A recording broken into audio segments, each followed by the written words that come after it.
Hey, what's up everyone? So this is going to be the 88th opening that I'd like to share with you, which is the Chimney opening. So this one would be an official opening that is recognized in Othello Quest app or Reversatile, most of the common Othello apps.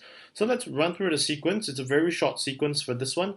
So yeah, let's take it up. F5, F6. So it's the typical diagonal opening cut to um, cross into the cow opening variation. So C5 here, and then over here, instead of some of the main branches that we've covered in E3 and G4 in the earlier videos, we're going to start looking at variations within the chimney opening, which is actually F4 over here that forms a block. So this is kind of a less intuitive move to make in terms of the opening because typically we advocate or we encourage you to actually play moves that flip fewer discs at the opening, try to maintain into the center, regroup into the center, and try not to flip too many discs in different directions. So this one is kind of like a counterintuitive from that sense because you're flipping one, two, three discs in three different directions, and yet you still kind of maintain parity in a sense that you're still plus zero. The expected result is still a draw. So this is something that is interesting when I first learned Othello when I saw this opening. It actually seems like an okay move to make. Probably because one of the main reasons is in Othello, you value excesses, and once you form a block like that, you could potentially create checkerboarding situations whereby you restrict your opponent's access. So that could be one of the reasons why this could actually still be within a state of draw. When you form a center block, you make your opponent cut out in an awkward manner. You can find easy pockets of spaces to actually jump into the center. But typically in the mid game, I wouldn't really say encourage this kind of move. But try to. I think more often than not, you would see that the moves that you make by flipping one or two discs has the advantage.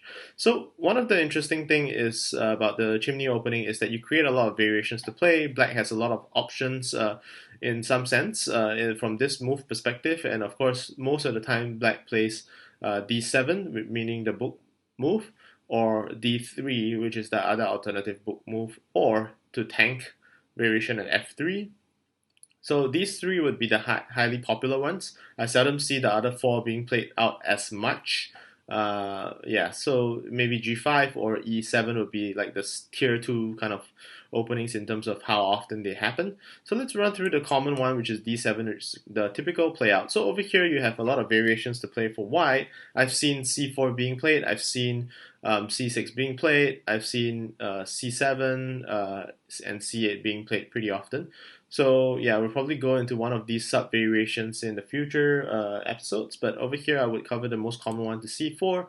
So typically, you just extend forming that group, and then Black plays out to C3.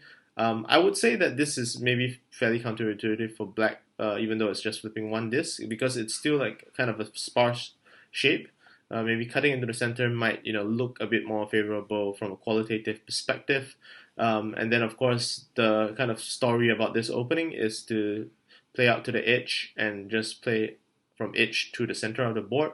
Of course, I've seen B4 and B6 and also C6 being played pretty often, so these are variations you can consider of the chimney opening. So I would say that it's probably if you would have just played the best line in a draw situation, it would still be fine. Black jumps into the center, white jumps in terms of the options that Black has, I would say it's fairly limited at this point in time. One, two, three options out of a couple of moves that you have. So typically the playout would be E7. Most players memorize E7 because it's simply just cutting into the center, maintaining the center. So yeah, so this is the typical kind of playout sequence that you often see online.